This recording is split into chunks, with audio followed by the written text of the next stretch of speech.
friends, welcome to Kavithasamayalarai. இன்னைக்கு வந்து எல்லாருக்கும் பிடிச்ச ஆப்பம் எப்படி செய்யறதுன்னு பார்க்கலாங்க. ஆப்பம் வந்து நல்லா மெத்துன்னு பஞ்சு மாதிரி இருக்கணும். அந்த ஆப்பசட்டி விட்டு அழகா அப்படியே ஆப்பசட்டி ஷேப்லேயே அப்படியே எடுத்து வைக்கணும். நல்ல ஒரு தேங்காய் பால், கடலைக்கறி இல்லை ஒரு வெஜிடபிள் ஸ்டூவோடு சாப்பிட சூப்பராக இருக்குங்க. ஸோ ஆப்பம் மாவு கரெக்டாக ஆட்டிட்டாவே வந்து நம்மளுக்கு ஆப்பம் சூப்பராக செஞ்சுக்கலாம். இன்றைக்கி வந்து நல்ல ஒரு ஆப்ப மாவாட்டி எப்படி ஆப்பம் செய்கிறதுன்னு பார்க்கலாம். இந்த ஆப்ப மாவோட ஸ்பெஷாலிட்டி என்னென்னா, ஆப்ப சோடாலாம் எதுவுமே சேர்க்க வேண்டாங்க. அப்படியே சூப்பராக ஜம்முன்னு நம்ம ஆப்பம் செஞ்சு எடுக்கலாம். அழகாக ஆப்பம் சும்மா நல்லா பஞ்சு பஞ்சாக வரும். ஸோ வாங்க அந்த ரெசிபி எப்படின்னு பார்க்கலாம். ஃபஸ்ட்டு ஸ்டெப்பை நம்ம அரிசி உளுந்தெல்லாம் ஊற வச்சுக்கலாம். ஸோ அது என்ன ரேஷியோன்னு பார்க்கலாம் வாங்க. நான் 1 டம்ளர் இட்லி அரிசி எடுத்துருக்கிறேன், அதாவது புழுங்கல் அரிசி இட்லி அரிசி, 1 டம்ளர் பச்சரிசி. ஈக்குவல் குவான்டிட்டியில் எடுத்துக்கணும் பச்சரிசி புழுங்கல் அரிசியும். ஸோ இப்போ 2 டம்ளர் அரிசிக்கு 2 டேபிள் ஸ்பூன் உளுந்து, 1 டீஸ்பூன் வெந்தயம், இதெல்லாம் வந்து ஒன்றா ஊற வைக்கிறேன். ஸோ இப்போ வந்து ஒரே பவுலில் போட்டு நான் வந்து ஊற வச்சிட்றேன். ஒரு 4-5 மணி நேரம் நல்லா ஊறினதுக்கப்புறம் நம்ம அரைக்கலாம். ஸோ இப்போ 4 மணி நேரத்துக்கு மேலே நல்லா ஊறிடுச்சுங்க. இப்போ வந்து நம்ம அரைக்கலாம். நான் வந்து கிரைண்டரில் தான் அரைப்பேன், மிக்சியில் வந்து அரைக்க மாட்டேன். அப்போ தான் வந்து நல்லா ஸ்மூத்தாக கிடைக்கும். ஸோ இப்போ இது என்ன ஆட் பண்ணுறேன்னா, இங்கே 1 கப் அளவுக்கு வெந்த சாதம், அதாவது குக் பண்ண ரைஸ், 2 டேபிள் ஸ்பூன் தேங்காய். ஸோ இது ரெண்டும் ஆட் பண்ணி அரைக்கும்போது டேஸ்ட்டும் நல்லாயிருக்கும். நல்லா சூப்பராக ஆப்பம் பஞ்சு பஞ்சாக வருங்க. நம்ம எந்த விதமான சோடா உப்பெல்லாம் சேர்க்கவே வேண்டாம். இது எங்கள் அம்மாவோட ரெசிபி. சூப்பராக ஆப்பம் வருங்க. நீங்கள் கண்டிப்பாக செஞ்சு பாருங்கள். ஸோ இப்போ இதெல்லாம் ஒன்றா சேர்த்து நல்லா வந்து கிரைண்டரில் அரைச்சிட்டேன். நான் மிக்சிலையும் வேணால் அரைங்க, நான் வந்து கிரைண்டரில் அரைச்சிருக்கேன். ஆனால் நல்லா ஸ்மூத்தாக அரைச்சிக்கணும், அதுதான் இதோட கன்சிஸ்டன்சி. உப்பு நான் ஏற்கனவே சேர்த்து அரைச்சிட்டேன்.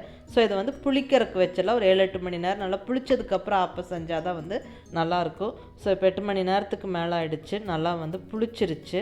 ஸோ இப்போ வந்து ஆப்பம் செய்ய ரெடி ஆயிடுச்சு. மாவு வந்து கொஞ்சம் தண்ணி மாதிரி லூஸாக இருக்கணும். அப்போ தான் வந்து ஆப்பச்சட்டியில் ஊற்றி நம்ம நல்லா சுற்றி எடுக்க முடியும். இட்லி மாவு மாதிரி கெட்டியாக இருக்கக்கூடாது. கொஞ்சமாக ஊற்றுறதுக்கு முன்னாடி தேங்காய் பால் சேர்த்திட்டா நல்லாயிருக்கும். நீங்கள் தேங்காய் பால் எடுத்துக்கிறதா இருந்தால் ஆப்பத்துக்கு அதிலேருந்து கொஞ்சமாக வந்து சேர்த்திக்கோங்க. ஆப்ஷனல் வேணால் சேர்த்துல, இல்லைன்னா விட்டுறலாம். பட் ஆப்பத்துக்கு சூப்பர் காம்பினேஷன் வந்து தேங்காய் பால் தாங்க.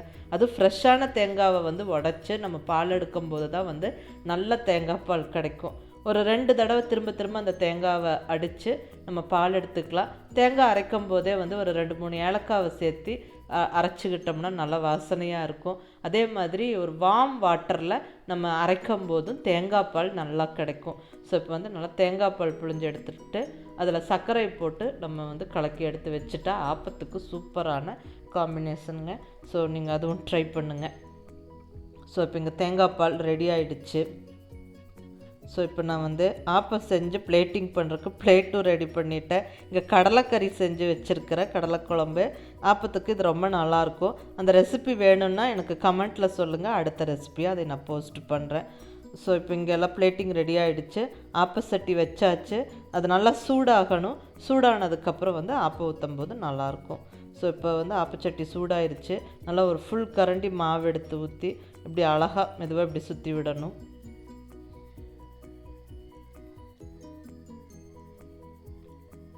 ஸோ சுற்றி இப்படி வச்ச உடனே என்ன ஆகும்னா, அப்படியே அந்த ஓட்டையாக விழுக ஆரம்பிக்கும். ஸோ அப்போ வந்து மாவு வந்து நம்ம நல்லா ஆட்டியிருக்கிறோன்னு அர்த்தம். ஸோ அதை வந்து நல்லா க்ளோஸ் பண்ணி வச்சிடலாம். ஒரு 3-4 நிமிஷம் நல்லா குக் ஆகட்டும். மேலே கிறிஸ்பியாக வரும்போது எடுத்தோம்னா நம்மளுக்கு நல்லா சூப்பராக ஆப்பம் வரும். ஸோ கிறிஸ்பியாக வர ஆரம்பிச்சிருச்சு. லைட்டாக அந்த கரண்டியை விட்டு எடுத்து விட்டுட்டு கையால் எடுத்தால் தான் ஆப்பம் வந்து அழகாக அப்படியே பட்டு போல் நம்ம ஆப்பச்சட்டியிலேருந்து வெளியே வரும். நல்லா பாருங்கள், சூப்பராக பஞ்சு போல் ஆப்பம். நான் ஆயில் எதுவும் விடலை, உங்களுக்கு வேணால் விட்டுக்கோங்க, பட் நான் ஆயில் விடலை. அடுத்த ஆப்பமும் இப்படி செஞ்சு பார்க்கலாம். சூப்பராக இப்படி ஒரு ஃபுல் கரண்டி மாவு ஊற்றி அதை நல்லா இப்படி சுற்றி விட்டுட்டு க்ளோஸ் பண்ணி வேக வைக்கணும்.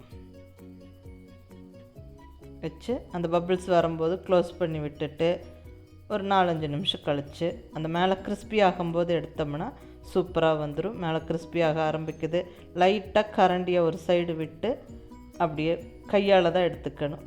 அப்படியே சூப்பராக ஜம்முன்னு வந்துருச்சு பாருங்கள்.